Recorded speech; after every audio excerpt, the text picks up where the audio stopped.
Hi, it's the Love Guru Blaire, and today is Wednesday, July 17th, 2013.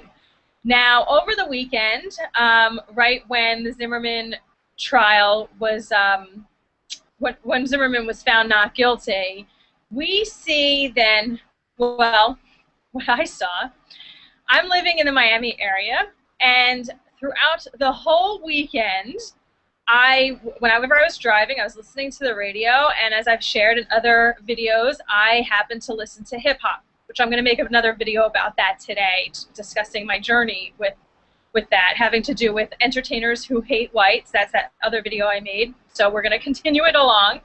But I was listening to this black station, which, you know, it's a hip hop station down here in Miami. And there were people, there was no music being played, and instead people were calling in, and everybody was sharing their own story about how they have experienced racism. And I think that this is really interesting because, you know, first off, this Zimmerman trial, again, most people have not watched it. I've shared this in other ones of my videos. Most people have not watched this trial. Most people don't know what it's about. It's only what the media, the mainstream media has presented, people go off of. It's only off of little snippets. People are getting all revved up by emotion. And what's happened is, again, this is not even about Zimmerman anymore. This is people have personalized.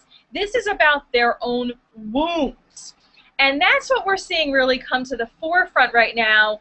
And that's what we're seeing a lot with black people. Not all black people, but we're seeing with a lot of black people the wounding that blacks carry in our society about being victims, about experiencing racism, about feeling sorry for themselves, about not liking white people. And, you know, because of all this, you know, this stuff is all blamed on white people. But, you know, these thoughts have been passed down from generation to generation to generation. And I try not to talk about the same things over and over again in my videos, but I know we're getting new viewers every day, and I know everyone's not watching every single video. So I'm trying to do the best to educate. But we're seeing so people are calling in, and this is what I heard all weekend. Then I was listening to a sports station, and then they started talking about the trial. And again, like, you know, I think this is a predominantly white station, but, you know, this black guy called in, and he starts going off on this, like, total tangent about why Zimmerman should pay, but he's talking about his own wounds, about his own experiences, about not liking whites and how they're out to get him and things like that. So what happens is people get revved up into this emotional thing, and then they're kind of like transported. We see how people are not really in the reality of what's going on today, that when you're wounded, and this is, everybody has different wounding, but when you're wounded, if you're not healing that stuff, then it's totally like jading how you're looking at the world today. So these people, again, most of the black community who's wounded by racism, by being victims that's been passed down from generation to generation, that because that stuff is not healed, they're not able to focus on this trial. They weren't able to focus on the trial. Even the ones that were watching the trial weren't able to see it for what it was. They were seeing it through their own tainted lens, through their own wounded lens of their own, you know, again, victimization, their own slavery, whatever things that have been passed down. So they're not able to say things legitimately. So that's what we're seeing these days. The people who are protesting and rioting, and again, we're going to get to the white population in 1 second here, but those that are black, the majority of them are just crying out. You know, we're seeing how wounded they are, and that's what's coming out, all that pain. So what I would just say is just let it be. You know, I mean, there's nothing really you could do about it anyway, but just, you know, here's where we have the compassion. We see on how this is half of our population. I don't even know what the statistics are. It's not half. I know you guys are going to correct me, but in my eyes, it's half. That's how I go, through my own lens. Half of the population we see is wounded through being victims, through being, you know, racist stuff. Again, a lot of this stuff passed down from generation to generation, the thinking, and that's what's coming out now. That's part of the healing process. for people to be talking about it. I mean, I think it's wrong that it's being pushed off on Zimmerman and this Zimmerman trial, or just against whites in general, but whatever, that's what's happening. So now for blacks, you guys have the opportunity then to go decide if you want to go work through the healing process, and then realizing, like, hey, I don't want to carry these thoughts with me any longer. I don't want to keep creating this reality. Because when you're thinking a certain way, when you're thinking that whites are against you, or, you know, I mean, again, that's what the stories that I was hearing on these radio stations, on how this black person was followed around by a white person, how this white person thought this black person was stealing, all these things that have like nothing to do with the trial. It shouldn't even be talked about. But again, we're seeing how wounded our world is, and again, how wounded the black population is. So again, the black population as a whole, we're generalizing, has the option to decide, do I want to move through the healing process and clear up these old thoughts and these old wounds so I don't keep repeating this pattern, or am I going to just stay in the hurt and stay in this victim mentality and stay in the upset? And I have a little bit of concern about that. I don't know if people are going to work through that. I don't really think that those are the messages that black activist leaders are giving in order, you know, to heal, and that these are old thought patterns. But, you know, I'm sharing this.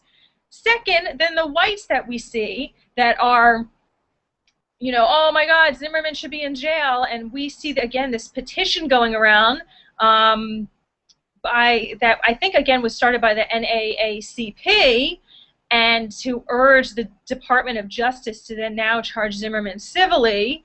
We're seeing then, like, now white people are are supporting this, you know, supporting the underdog, which again, he's not an underdog, Trayvon. Trayvon's gotten more than justice, and he's got corruption going on with him on his side. But we see the people that are white, and again, there's portions of black in there too, that are unconscious, that are not aware of what's really going on, how they've been brainwashed by the mainstream media, how this story has been really spinned in order to get people to think a certain way.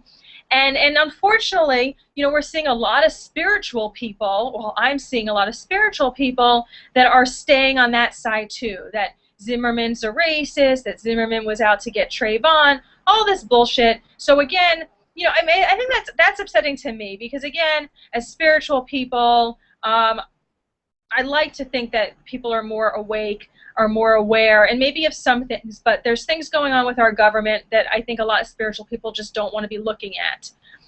So that's what we're seeing going on. We're seeing the wounding. We have pictures of the people who are wounded and unconscious. They're all the people who are gathered in Times Square. They're all the people who are in Oakland and in LA, protesting and rioting. They're all the people walking down the street, Martin Luther King Street, or whatever that is, Avenue in Georgia. Those, we have pictures. We have pictures of all the people who are wounded, who are unconscious, who are unaware of what's really going on. And just to understand, again, that you know, of what's happening, why these people are coming together. And also, you know, I think the thing, too, is, like, I was looking at all the people in Times Square, and I used to live in the city, and when something like this happens, you know, that all these people are gathering in Times Square and put away Zimmerman, I mean, the thing there is, like, there's the fun factor, you know, the fun factor of let's all gather, and if, you know, maybe I'll meet a hookup, maybe I'll meet a guy, you know, if you're single, maybe I'll meet a guy, or maybe I'll meet a girl, and it's that bonding. But again, they don't realize that, like, they're out there standing for something that, again, is total baloney. So, so that's just what I wanted to share with you guys, just to kind of, I guess, maybe have patience with people who are moaning out there, to just start talking to people on how they have been brainwashed, how they're not aware of what's really happened in this trial and what's happened around this trial.